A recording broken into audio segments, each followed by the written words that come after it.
Hey, Laura J. here today with an important message. I was listening to a video that was recorded when I was reading a document that I knew others might be interested in also reading or hearing. And so I took it upon myself to do it live and invited others to join in. And Louis from Nigeria did. And I am grateful to say that he is one of those who are on the Peaceful Inner Warriors United Assembly group on Telegram, which is where I am most active nowadays, given people that are like-minded with a desire to go through similar information are present compared to Facebook, where it's more family and friends that think that my outlandish messages are not contextually relevant to their worlds, maybe, and wish I would just share more normal things. But I desire less to share my private life in public spaces now than ever before because I understand the implications of doing so now in a way I didn't before. So, with all of that in mind, I'm going to share the video that I did last year with Louie because we covered some very interesting territory and terrain, and great questions were asked. And then, on top of that, what I want to do right now is actually share with you the hierarchy of creation. The hierarchy of creation is a concept that actually came from Rowan Lorian and Romley Stewart's work. And they came up with the idea of the hierarchy of creation. And then I have added in a recreated world as a concept to their construct. So it's now houses on top of houses on top of houses, which is literally what we're dealing with here, based on this mountains and houses and ideologies, and then the different labels that we've put on of all of the different places in the hierarchy. So I'll get into that later. But for now, I'm going to read this, then add last year's video to the recording of this and get it posted and say, if you are interested in this information and want to really understand it as well as comprehend it, then you're invited to the January 26th to the 28th retreat in Blackstock, where we're going to be digging into this and everything that goes with the public thing as to how to bring your identities out of the thing so that the entities stop feeding off of those one-dimensional boxes you check and say that's what you are compared to what you truly are, which is all that and far more too. So, the hierarchy of creation in a recreated world. There is a significant difference between having dominion, sovereignty, over a domain through domination, compared to by birthright. One can be taken over by a bigger, faster, meaner, hungrier lion in the moment a challenge for the pride is called. So we've got to know the difference between what is rightfully given and what is issued due to a fraudulent claim that has previously gone uncontested. Domination is the counterfeit and corrupted version of true dominion, and associations, organizations, and corporate bodies are used to spread and disseminate the incorporated logos and lingo, way of conversing, with brands, banners, signs, syntax of associated meanings assigned to words, and everything else that goes with commoditizing things, so lifestyle brands become a way to identify people of a shared belief system or section of the sect of the population. The grantor of domination, that looks a lot like dominion, is the highest position within a manor house that rules by force and fist. A capitalized God is placed on top of the living soul as a capstone that removes us from the private into the public using the appearance of first-person pronouns in the office of man. that can redirect us into a third-party position in our own story if we don't beware second parties. A tiered system was created from the tears of those harmed by their incorporation and loss of identity and life as it was. The incorporation process makes more sense when the names are removed and only the patterns are left behind to identify and relate to. The one energy that created us.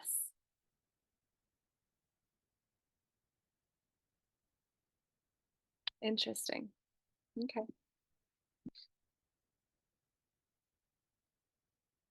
The one energy that created us and granted us dominion over the land, air, and water didn't have a title and therefore cannot be pegged down or specified.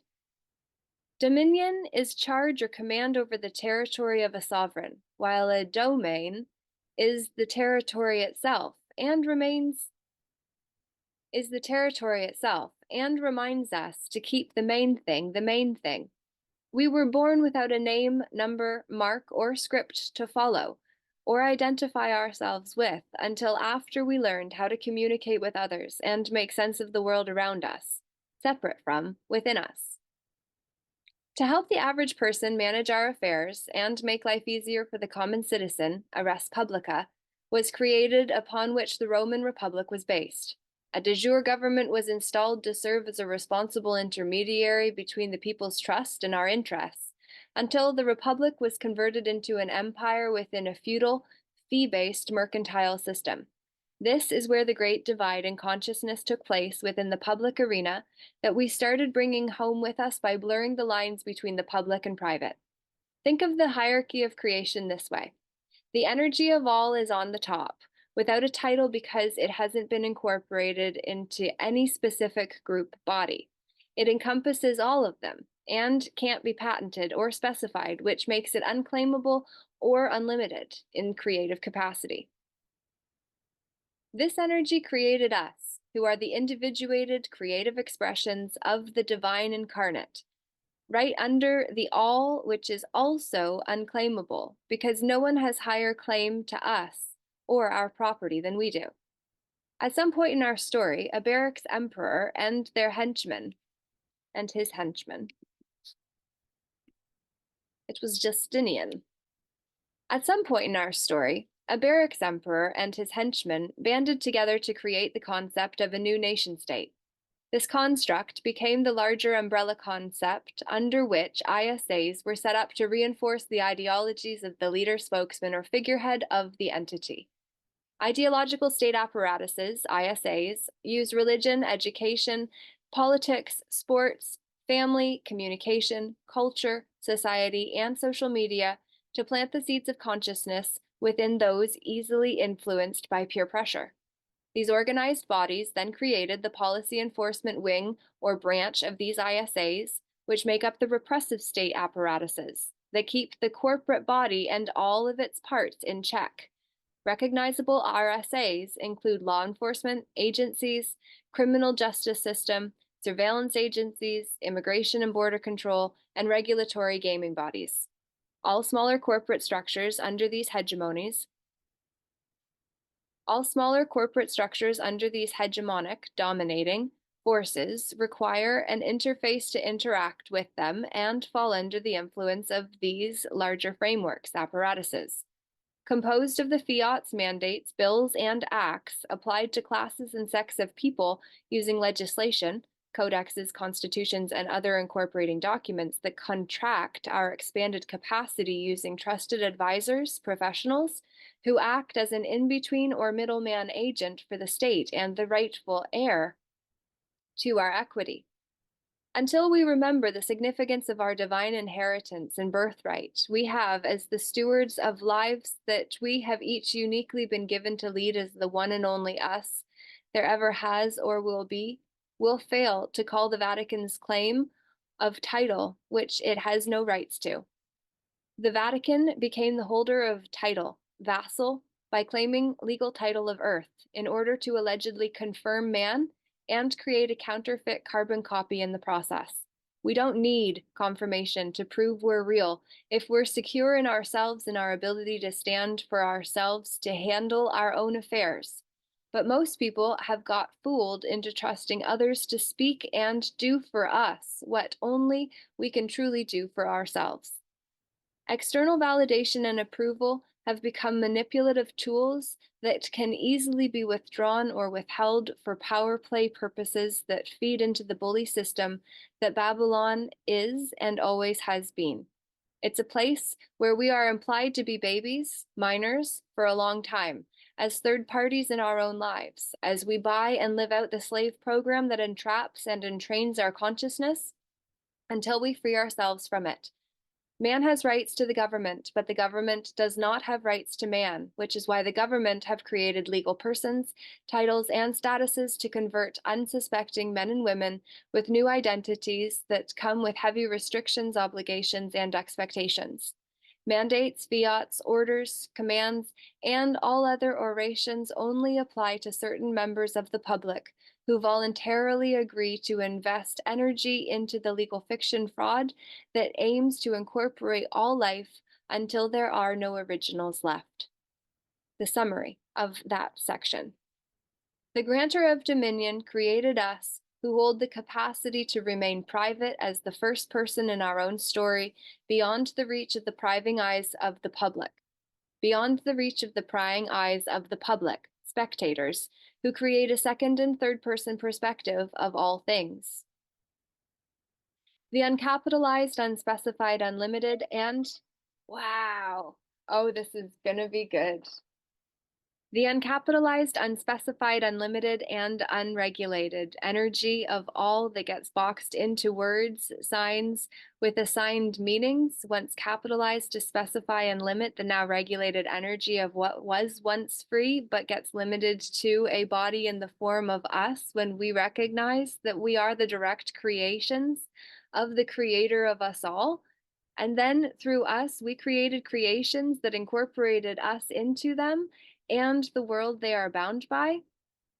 This is where the counterfeit version of truth and reality limits and specifies the domain of the one that allegedly granted us dominion over the lands, air, and waters that we are meant to care for, all done through domination.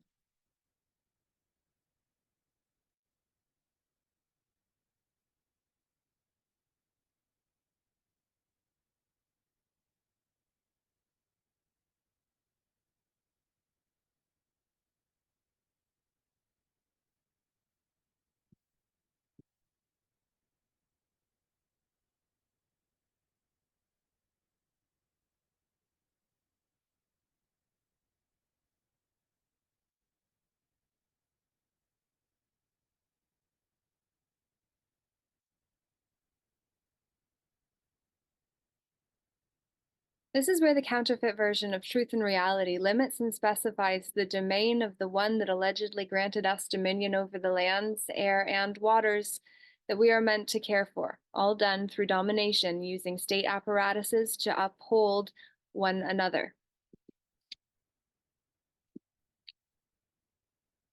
Hidden hands and holy seas, seas of creation, slid into the top position of the manor houses that top families have been holding in order to run the planetation that planet Earth has been, while calling the shots from behind the scenes or screens. To give an anonymous figure greater privacy in their personal lives because people outside of their professional sphere have no idea they're involved in something so sinister and elaborate. Counterfeit versions of reality are created to overlay the perceptible reality of life using an identity construct connected to a corporate entity or the shell company that has been housing all the smaller corporations under the House of Rome ever since the parties involved in the contract revised the terms around the state of Rome. Converting the Republic of Rome into an empire was the official division and reworking of the relationship between church and state. It was a divorce of things as they were for the sake of what the new draft allowed for, all owed, for under a mercantile system that made everything transactional in nature. Action is the primary driver of energy, and paper pushers are a quasi-real construct, because real people empower the corporate machine that is causing us all harm in real ways. Essentially, we got doubly incorporated when the Respublica of the public thing, or the public affair, inspired the Republic, and then got converted into a corporatocracy under the guise of an empire founded by the Justinian dynasty of the Byzantine barracks emperors. First, we were brought into the public using the lure of democracy and justice. But once a counterfeit version of the proposed model was made, the public identity encompassed more aspects of our private identity until completely overtaken by it, the public thing.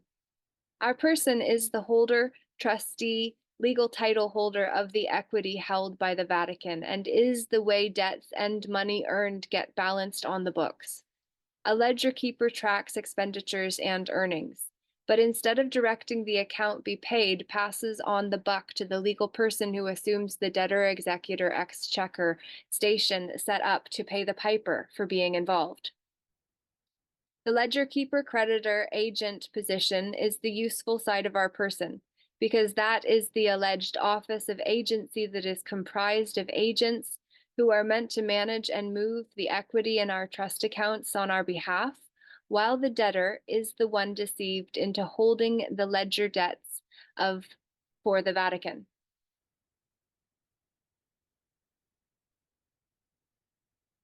I'm just ledger of and for, or just for? Is it of holding the ledger for the Vatican? This is how we get pushed through the motion of the letter Z, by getting converted into a registered thing with a creditor who can clear the tab of the legal person if they have a clear directive to do so, received from us directly. We are implied to be surety for charges placed against our person by an organized legal body that claims jurisdiction over registered state property until contested, as we are learning to do in this course. Knowing how to contest being surety for our person and what the implications are for that is significant, because then you can make an informed choice when the time to practice what we're learning here comes. Emperors and his henchmen? Hans Christian Andersen was the pen name behind many famous fairy tales, who were told as a way to deliver powerful morals inside captivating stories like The Emperor with No Clothes, which is what we are literally living through the experience of. So with this at 10:55 on Saturday, January 20th, I'm going to end this message, get it edited and added to the message watched before with Louis, where we cover some really insightful ground too. And I'm going to invite you again to the retreat in Blackstock at Souls Path Retreat Center, January 26th to the 28th, where we're actually going to be going through the character arcs of our identity that actually lead us to see all of the identities that have invited entities into them, so that we have been what has been feeding the public thing, because we believed the public thing was ours to pet, when we know that having a pet name can sometimes bring shame to the one that gets bit by the pet that they loved. Well, it is time for us to tell the truth and to get to the bottom of things, which is why I would like to have my question in a video from 2 days ago answered around the global family group. Has anyone had experience with them personally? I see them to be just another version of this under a larger ideological state apparatus that is connected to Anna Von Reitz's work, who I have heard good things about. But I'm just asking about this financial middleman company that connects Anna and the man that made me gullible enough, or ultimately it's not a bad thing. And maybe but I just believe that now, being able to break the ideological state apparatus and repressive state apparatus down the way that I have, I believe that many people are being deceived by the belief systems of others who have sold them their pipe dream they've then been giving energy to and accruing energy around, which is what an entity does. It's a thought form that accrues energy, and that's what a corporate entity is. So when we actually look at it in that way, when I called out Top Cat, I was saying it from the perspective of the top dog or mob boss or liege lord of a manor house ultimately is the one that directs all of those below them. And in the instance where you're brought into a corporation through one that is named on top by their very name, then it's a fun way to play the game that we're all part of, either consciously or unconsciously, which is where we start to then need to understand the conscious, the subconscious, the superconscious, and the supraconscious, which is the aspect of us as the individuated expression of the grand overall designer that created all of us. It experiences itself through each of us.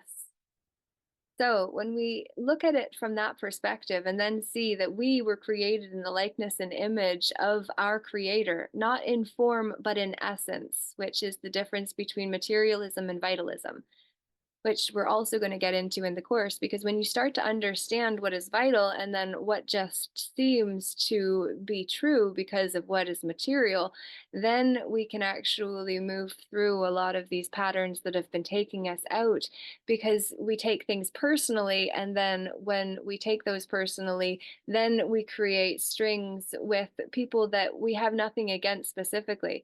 I hope the top cat mentioned is all that he is claimed to have been. I just also realize there are a lot of internet scams, and you can't actually prove anyone's identity if you can't connect with them and know how they live their lives outside of the time that you spend together on a screen. So, with all of that in mind, he will likely not ever trust me again, maybe. But if he is truly legitimate in the way that he alleges, which I don't disbelieve necessarily, for I connected with him over the course of 2 years, which mean that when I gave my private information of a public nature, being my driver's license, that you don't share publicly ever really unless it's a trusted source that I trusted because of someone that had developed trust over time. Because as someone that is as public as I am, I was a good connection until now that I'm saying, okay, I want to use the platform that I have to be able to get to the bottom of whether global family group is legitimate for people to invest energy into. I want to know if somebody else has another solution, and then we can get those on the table and we can actually talk about it in a group context. We can get together and we can actually create another ideological state apparatus based on ideologies that are based in morals, virtues, and values of a higher level that are conscionable, as well as conscientious of how it's going to impact others. So when I made a decision to post that video after having been left in limbo for months and then questioned weeks ago and asked somebody else to look into the one that they hadn't heard of or the people they knew there, which seems strange given that assemblies all over Ireland are said to have been created by the one that has been asked questions. So I don't know what to believe until the questions are asked. And I don't believe there should be any shame in that, because if someone is legitimate and they can actually prove it with others who will vouch for them, that others know, and they'll do it in a public fashion, well, then we've got no problems, right? And if others are not willing to stand up and do so, then what that means or would suggest is that we do have a problem, and people Other people are getting duped because people aren't asking questions of those that we're not connected to outside of online relationships that have no foundation in real life unless they do. But often, if the device goes away, the interface does not allow us to play with a virtual reality unless we've got our device. And then that's the vice that we're having our energy harvested through. So, lots to consider. We're going to go way deeper next Saturday from 9 till 9. There's 3 meals. You get your accommodations overnight. If you can only make it for the day, that's okay too. We do have a day special potentially. But I am needing to know in advance, so that will allow me to get the materials ready because I will be completing the course this weekend is the intention, and then having it printed, and that's one of the pieces of this pilot experience that will never be offered below $300 again. So if you want to be part of this overnight experience where we're going to be going deep into all of what it means to actually be the change we seek in this world legitimately, well, all you got to do, spend a little cash and get your ass into one of the seats that will be at Soul's Path, because that's all we're being asked. Get on our path, baby. Let's do it. Peace. Enjoy Louie and I. What were these principles? Was the phrase unwritten constitutional principles not an oxymoron, given that constitutions are generally understood to be written documents? And if one surmounts these difficulties, how and by whom are these so-called unwritten constitutional principles to be discovered? The judges, you say?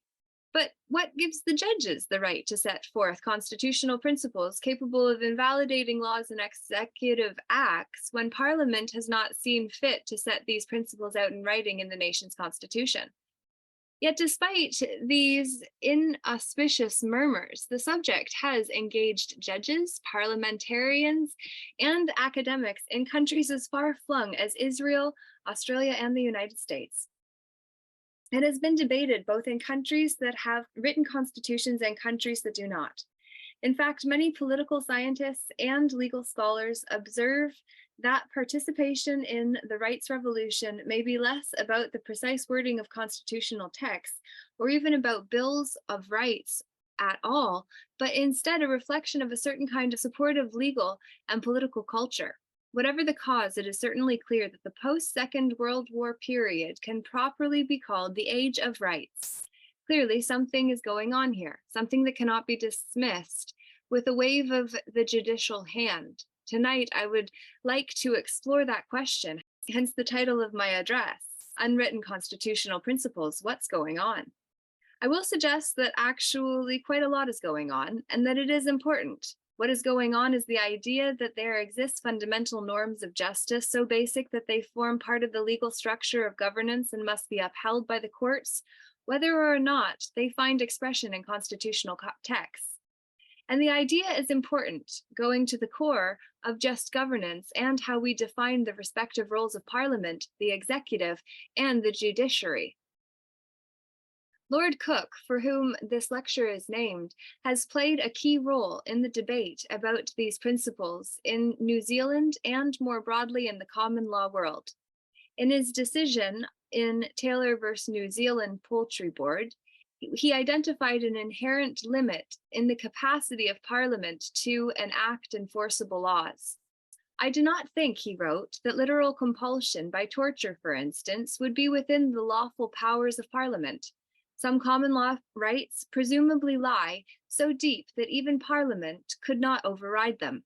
He elaborated on this sentiment in an article in 1988 written for the New Zealand Law Journal, when he concluded that within very broad limits of Parliament has the constitutional role of laying down policy, and undoubtedly there is a corresponding duty on the courts to uphold and respect Parliament's role.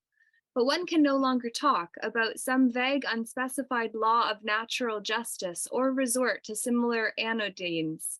One may have to accept that working out truly fundamental rights and duties is ultimately an inescapable judicial responsibility. If anyone knows what anodynes means, I don't, so let's find out together. And welcome, Luis. Great to have you here. Thanks for tuning in. Oh, thank you. Yeah, my pleasure. Where are you based? Nigeria. You're in Nigeria. Okay, wow. Well, did you know that an anodyne is a pain-killing drug or medicine? Not at all. This is my first time coming across that the word itself. The word spell. Yeah, fantastic. How did you find this video today? Via the channel and Telegram channel. Oh, fabulous. Okay, cool. Are you in the Peaceful Inner Warriors United Assembly group? Yes. Oh, fabulous. Well, welcome, Lewis. It's fantastic to have you here from Nigeria. Likewise. Thank you. Okay, fabulous. Well, anodynes resort to similar painkillers. Isn't that spectacularly fascinating? Okay.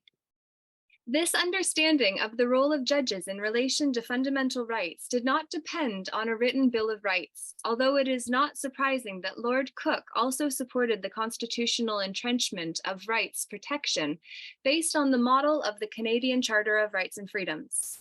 In his prescient way, Lord Cook put his finger on a question that would come to more and more preoccupy the common law world in the years that followed.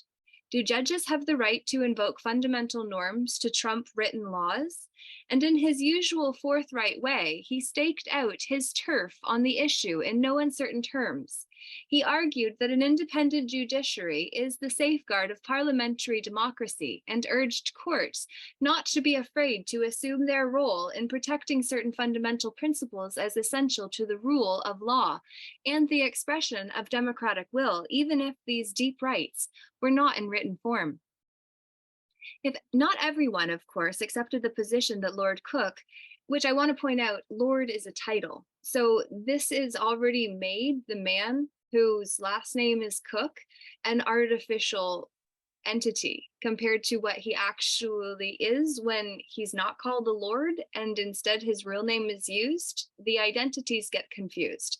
So I just want to point that out as we're moving through this, because until we know how to catch the conversions that take place when our identities change from one thing to another, we can easily fall prey to, as I often reference, the OPCA litigant status application, which is organized pseudo-legal commercial argument litigant, which basically means you're organized in a group and you've got some guru, because clearly you wouldn't be smart enough to figure it out on your own, the courts would say.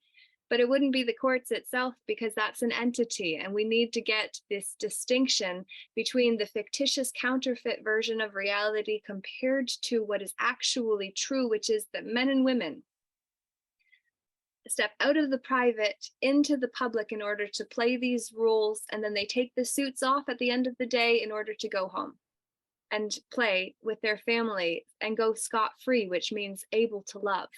Lewis, yes, please. What's your question?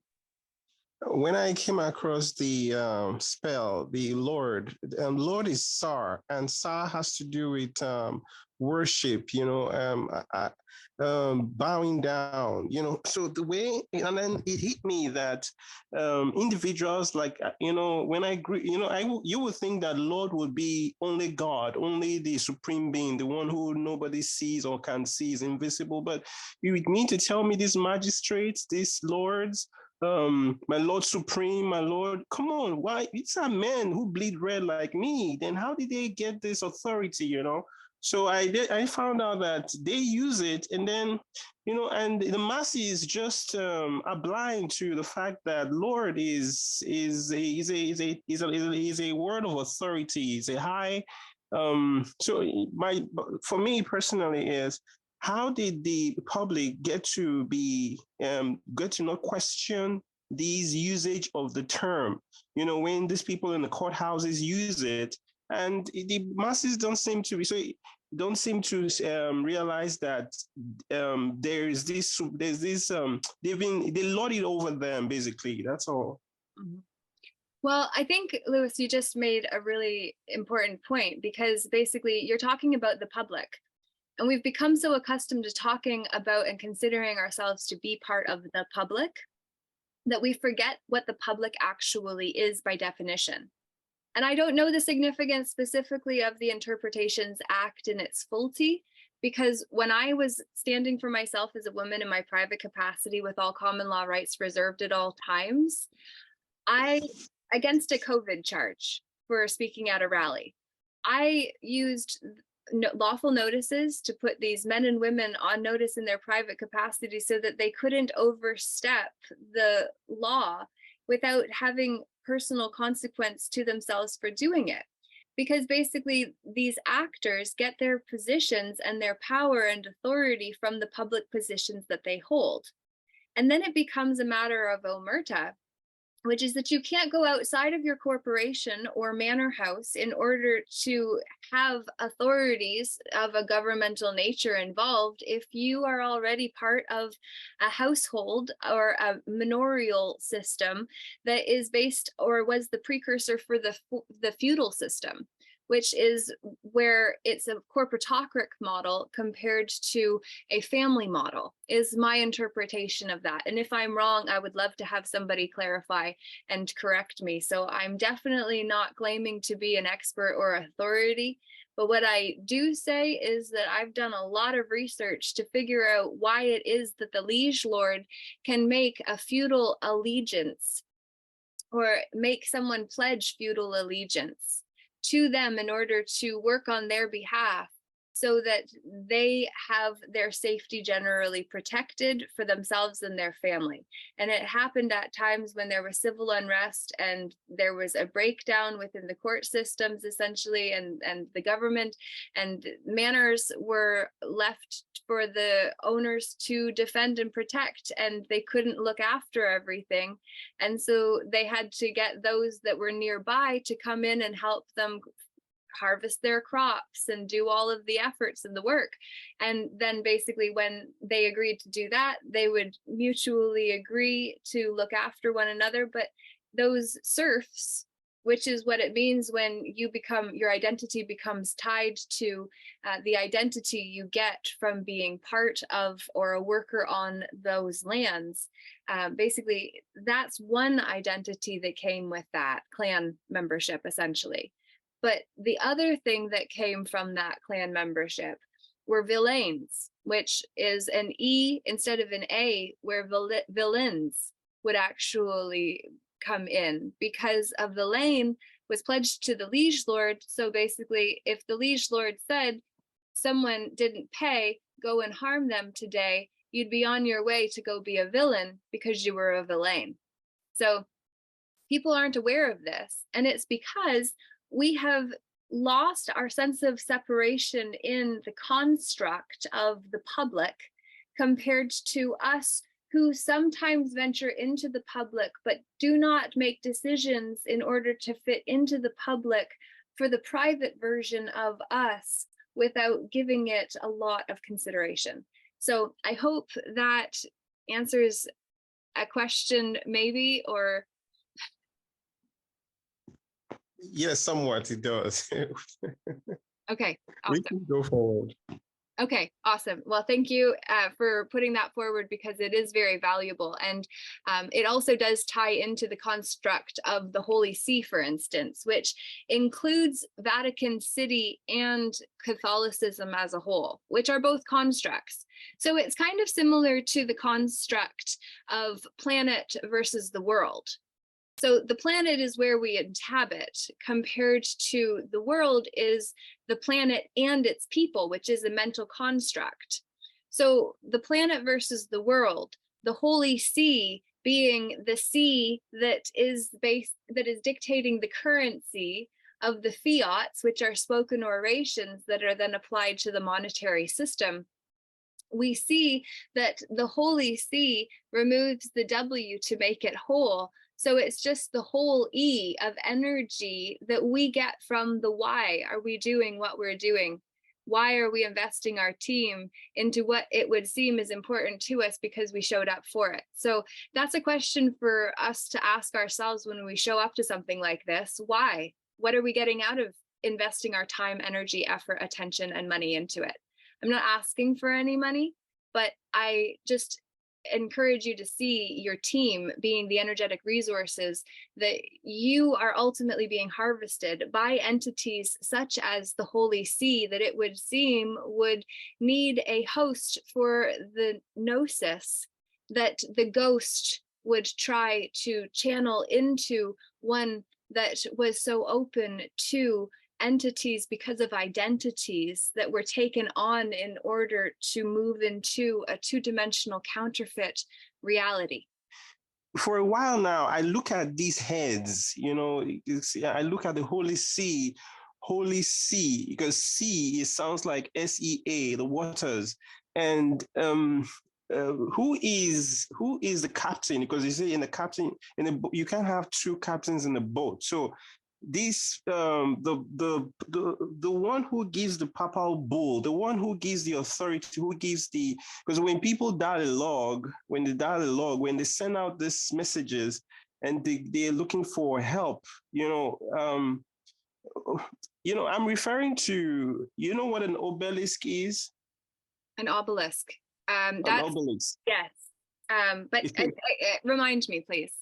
Okay, it's an obelisk. Whenever it's like, you think of the Oval Office. Think of whenever they're swearing a U.S. president into position, and he has to, stand in front of this. There's this tower, is a tower that rises up.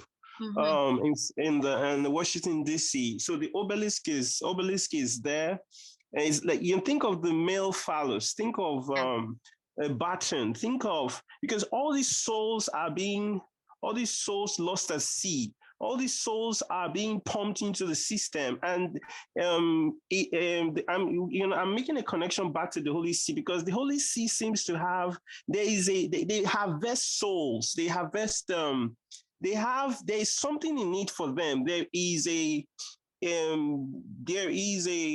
benefit.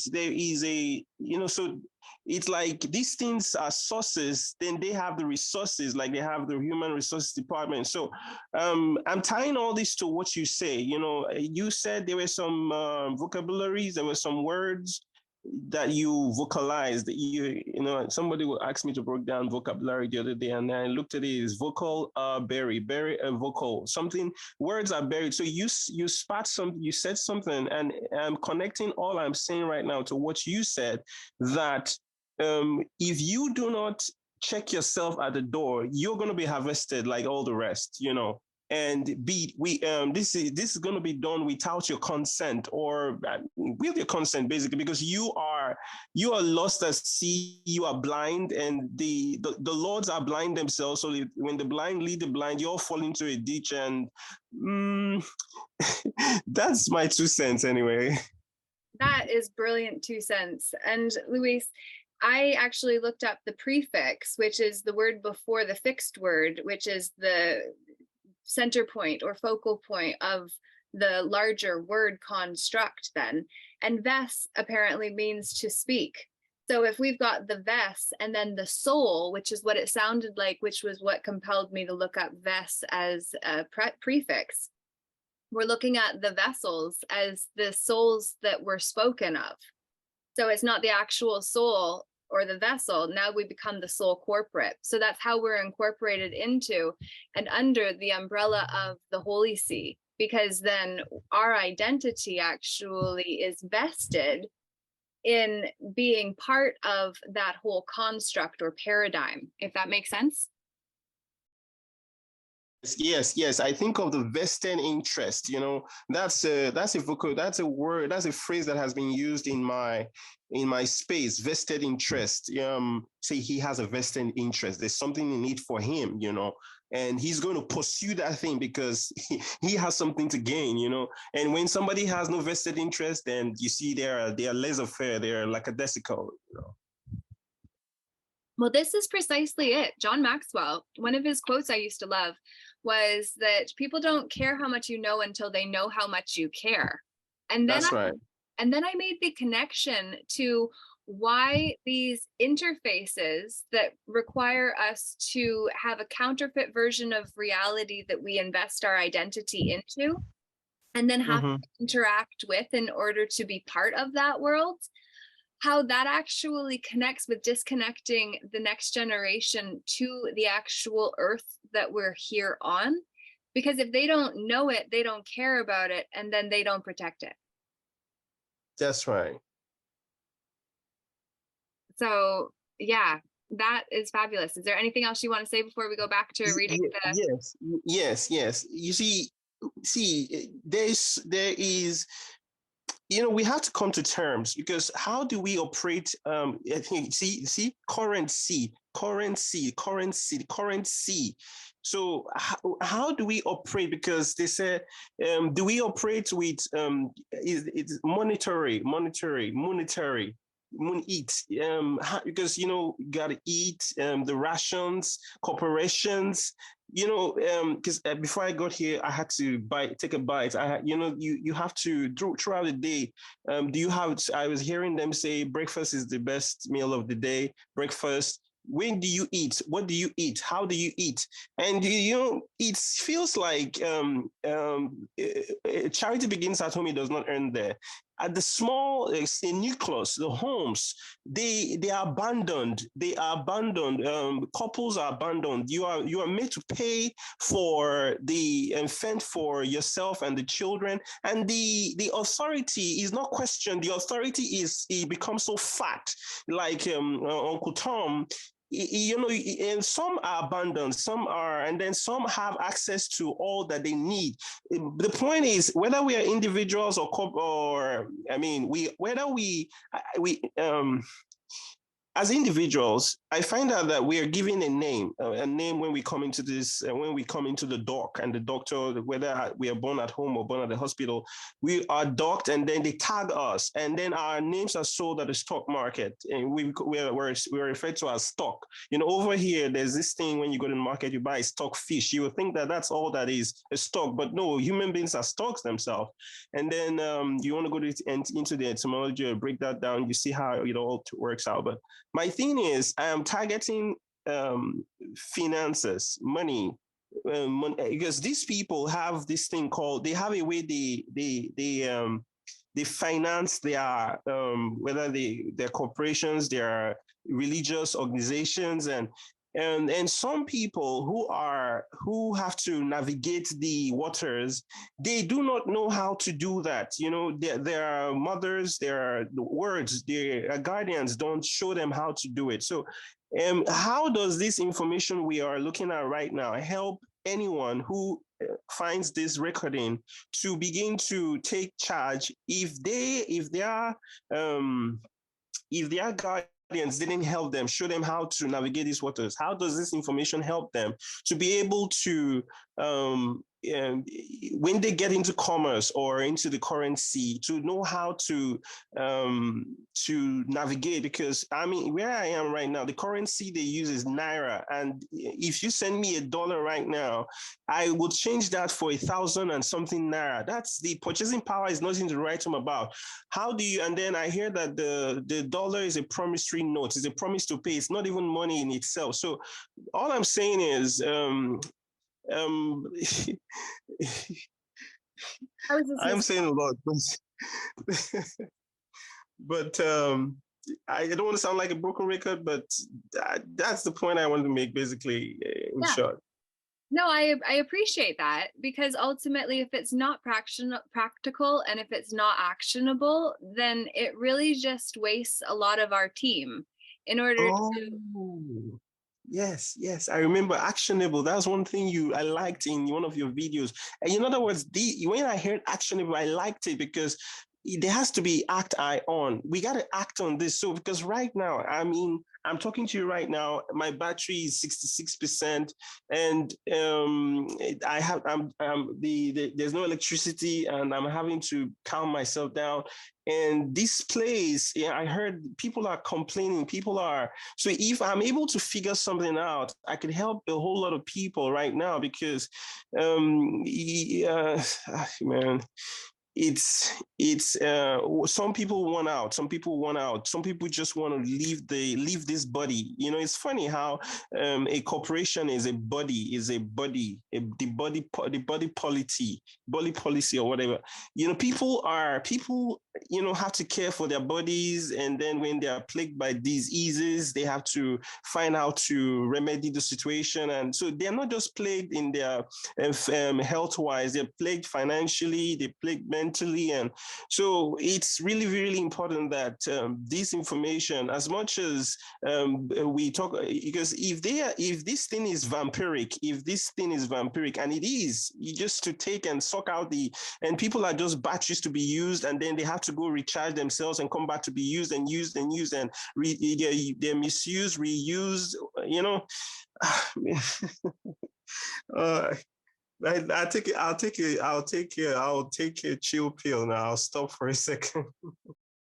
Well, you have a lot of wisdom and insight to share from what you've shared already. So I very much appreciate your being here and the fact that you are a leader in your community. And so all of those factors make me just super appreciative and grateful that you are joining me right now, and that you're also contributing to your world in such a way that actually says, hey, I want to help a lot of people, but it needs to be something actionable that's not going to get me thrown into jail or somehow having my liberties taken away because I don't know how to advocate for myself beyond a certain point.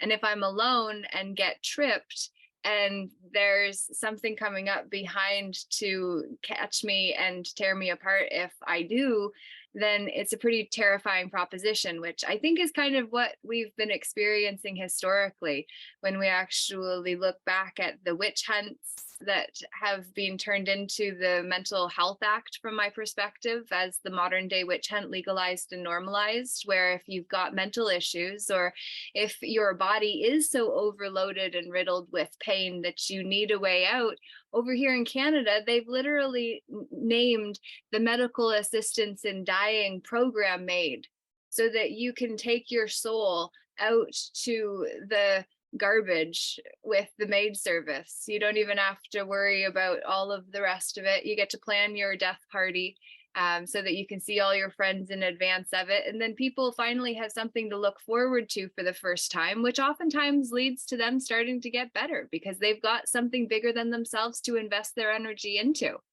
which is when the benefit of the corporate body comes into the frame. Because if a person, which is another construct that separates us from what is real into what is a counterfeit version of that, which is a measurement of a title, such as what person is.